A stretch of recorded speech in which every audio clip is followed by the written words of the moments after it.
Ya kan, Jelas Mas, jadi jelas itu. Jadi hemat saya Pengadilan Tinggi DKI Jakarta, kemudian Hakim Kasasi Mahkamah Agung itu hanya memandang hukum itu hanya satu saja, pasal 49 tersebut. Padahal ketentuan kewenangan peradilan yang mengatur peradilan agama, peradilan agama, peradilan militer, peradilan umum, dan peradilan tata usaha negara itu kan undang-undang kehakiman, Mas, begitu. Nah, kalau menurut undang-undang kehakiman itu jelas bahwa perkara pidana maupun perdata ya berkaitan dengan uang prestasi dan seterusnya itu adalah menjadi kewenangan peradilan umum, dalam hari ini dalam perkara ini Pengadilan Negeri Jakarta Selatan. Ya mudah-mudahan hakim PK nanti akan melihat secara komprehensif atau secara keseluruhan begitu, Mas. Nah, tidak bisa hukum ini dipotong-potong saja begitu. Harus dilihat ketentuan hukumnya, kemudian dilihat juga penjelasannya.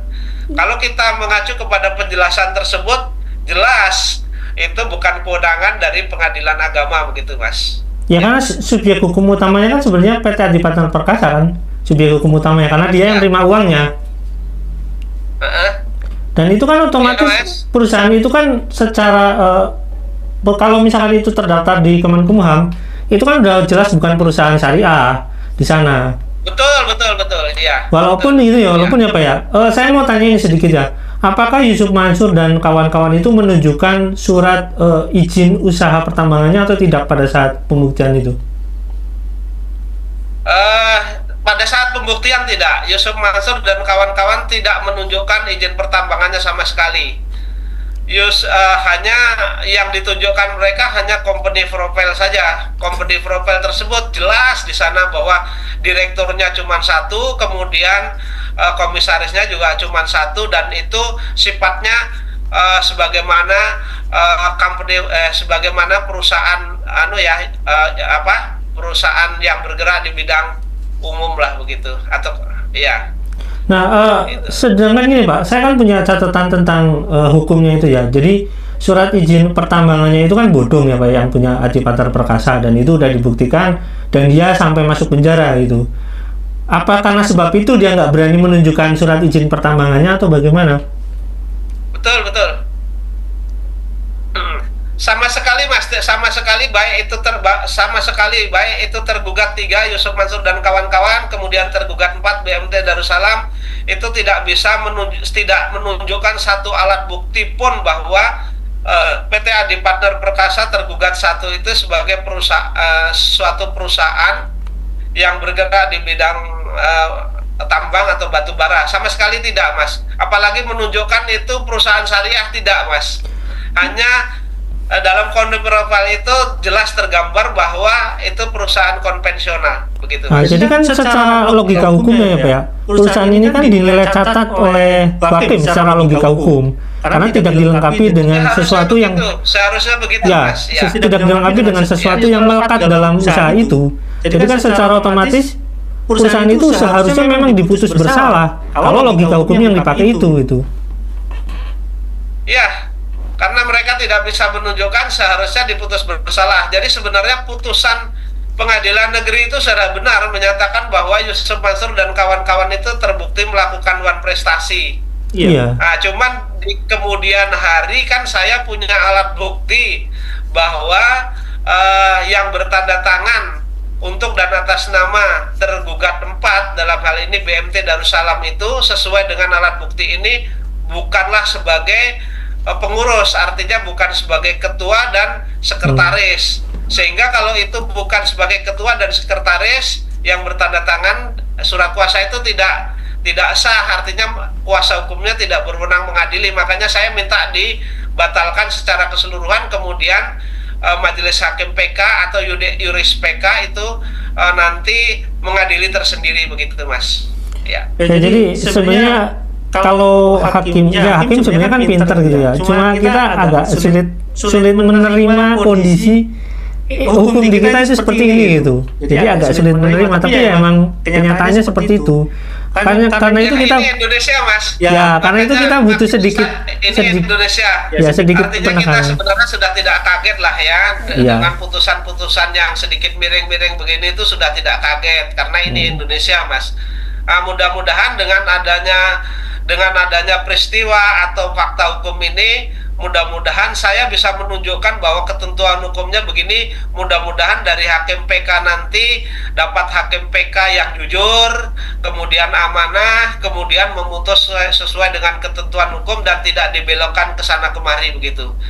Kita tidak menuduh semua hakim seperti itu, tetapi fakta di lapangan dan seterusnya itu memang ada oknum-oknum yang tidak menjalankan hukum sesuai dengan ketentuan yang berlaku. Dan itu kan udah ada, Pak. Itu udah hampir 1 triliun itu, Pak. Ada 1 triliun itu yang diungkap itu kan, dana dari kasus-kasus itu. Itu di Mahkamah Agung udah jelas. Jadi itu kan banyak kasus yang melibatkan orang-orang Mahkamah Agung. Jadi kita agak sedikit gak heran gitu kalau kejadiannya seperti itu. Cuma kita butuh, karena ini kita orang orang Indonesia dan kita punya harus taat hukum. Jadi ya kita harus melampaui itu dengan sedikit menyebalkan sebenarnya. Betul. Pak, satu lagi Pak pertanyaan. Ini Pak, Yusuf Mansur kan sering sebentar Pak, Yusuf Mansur kan sering belakangan ini sering ceramah online.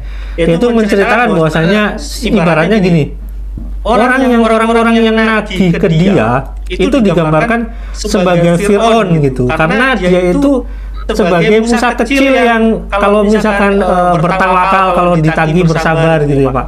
Jadi dia menggambarkan kalau dia bersabar sebagai seorang, dia itu digambarkan sebagai Musa kecil yang dikejar-kejar oleh Fir'aun. Jadi pendapat Bapak ini sebagai dianggap Fir'aun itu rasanya bagaimana Pak?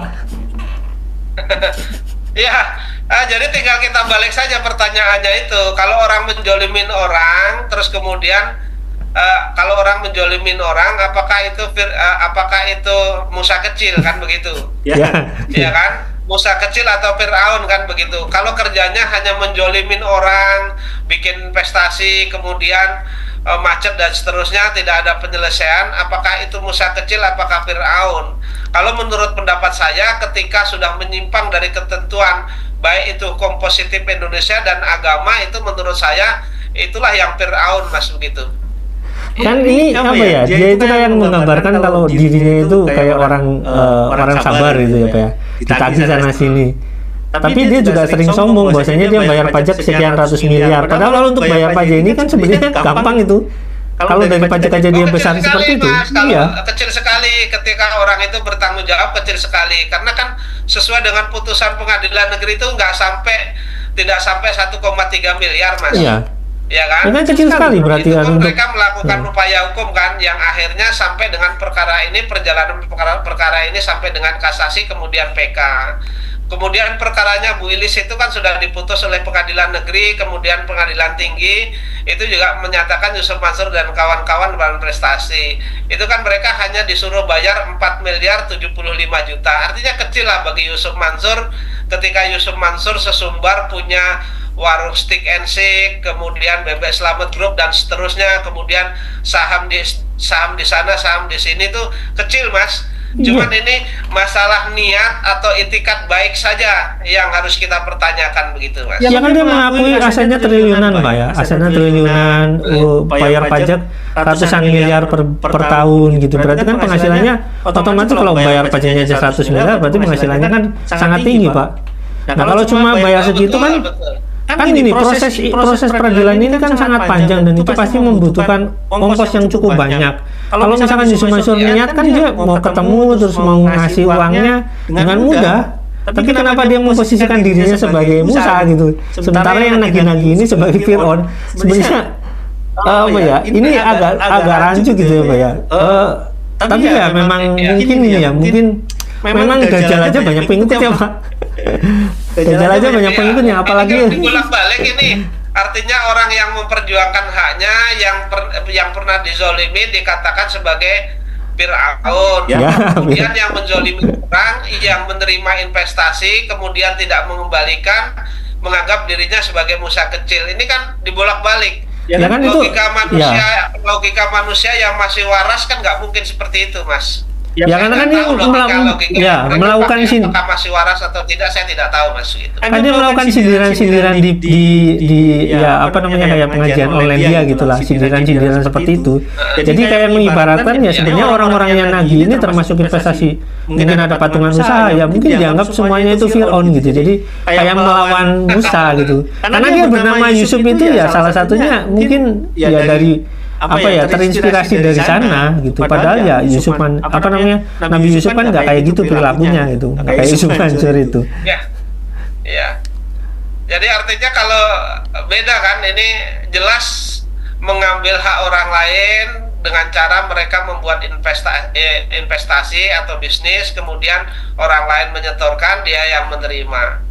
Artinya kan ini menurut hemat saya sudah menjolimi, dan ini kan memang ada ketentuan hukumnya. Ketika saya mengajukan gugatan tanpa alasan hukum yang jelas kan tidak bisa juga Mas. Nah, berdasarkan fakta-fakta yang ada kan selalu awalnya saya dimenangkan gitu, walaupun akhirnya di NO ya itu. Tapi ini kan masih perjuangan masih panjang Mas. Artinya kalau toh nanti yang terbaik, saya berharap yang terbaik bahwa hakim PK ini memutus sesuai dengan ketentuan hukum yang berlaku. Kalau itu diputus sesuai dengan ketentuan hukum yang berlaku, saya berkeyakinan 100% menang begitu Mas. Tetapi kalau ada oknum-oknum yang bermain dan itu belok-belokan hukum, saya juga tidak tahu.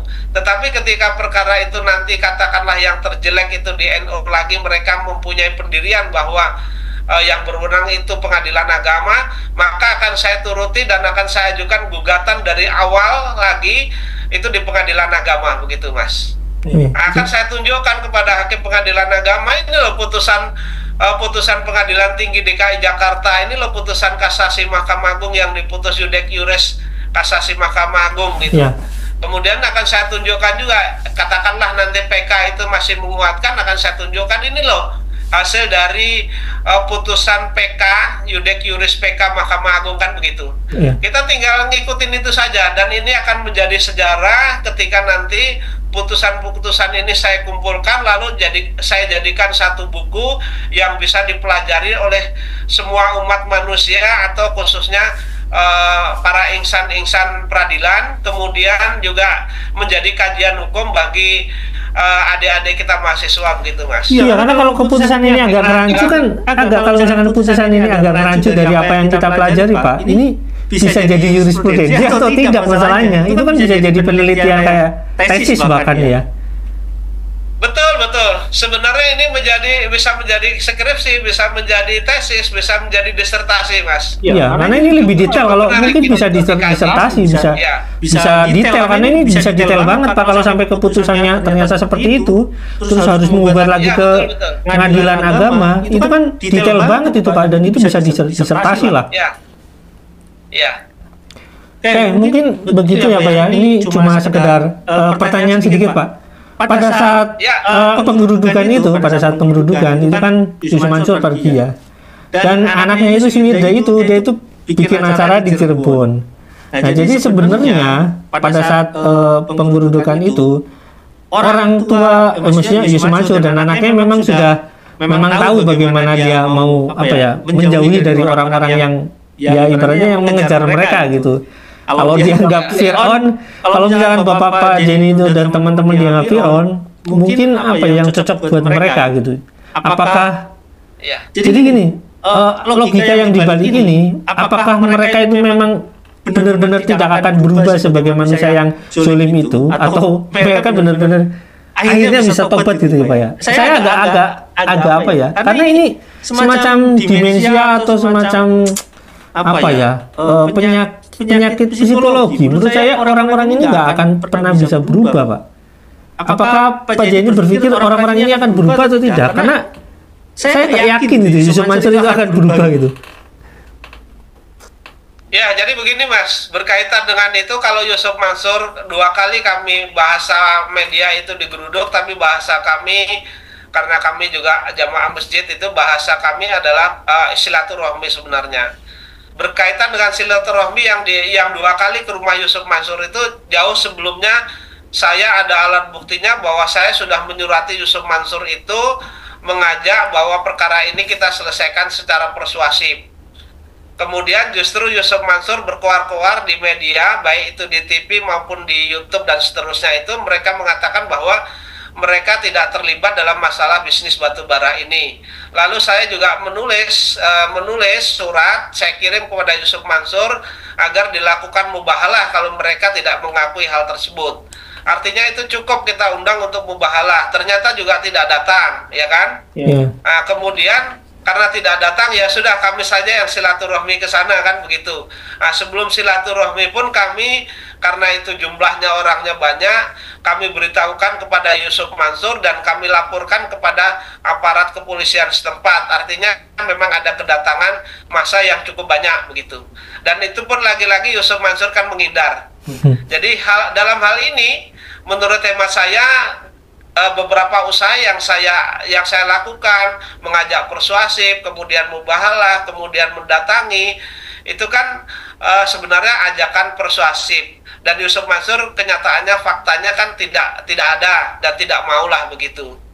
Nah, masalah nanti Yusuf Mansur dan kawan-kawan ini akan bertobat atau tidak, itu saya serahkan kepada Allah Subhanahu wa Ta'ala. Yang jelas saya sebagai manusia sudah ikhtiar untuk menyelesaikan perkara ini sebaik-baiknya begitu, Mas. Iya, Nah, saya kalau cuma hasil dan seterusnya saya serahkan kepada Allah Ta'ala, dan keadilan yang seadil-adilnya juga saya serahkan kepada Allah Ta'ala. Artinya saya juga di samping berusaha ya secara formil seperti ini melakukan upaya hukum, saya juga minta keadilan kepada Allah Subhanahu wa Ta'ala agar memberikan keadilan yang seadil-adilnya terhadap saya, kemudian investor-investor Yusuf Mansur dan Yusuf Mansur begitu. Saya yakin dan percaya bahwa Allah akan menurunkan dan mengadili yang seadil-adilnya, Mas, begitu, Mas. Nah, gitu. Saya cuma agak ketawa aja kalau lihat Yusuf Mansur itu bikin cara pengajian online atau apa gitu. Jadi orang ini nggak tahu malu gitu maksudnya. Ya, tapi ya manusia memang ada yang seperti itu gitu. Tapi ya gimana lagi ya Pak ya? Ya kita memaklumi sebagai manusianya, tapi kita nggak memaklumi kejahatannya gitu. Ya, betul. Terima kasih ya Pak ya, ini informasi lanjutannya nanti kalau ada informasi lebih jauh dari kasus Pak Jenny maupun dari Bu Ilis itu ya nanti bisa komunikasi lagi ya Pak ya. Ini terima kasih informasinya. Saya kabarin Mas nanti. Ya, kabarin ya. Makasih informasinya Pak ya. Kita lanjut lagi di pertemuan berikutnya ya. Wassalamualaikum warahmatullahi wabarakatuh. Waalaikumsalam warahmatullahi wabarakatuh.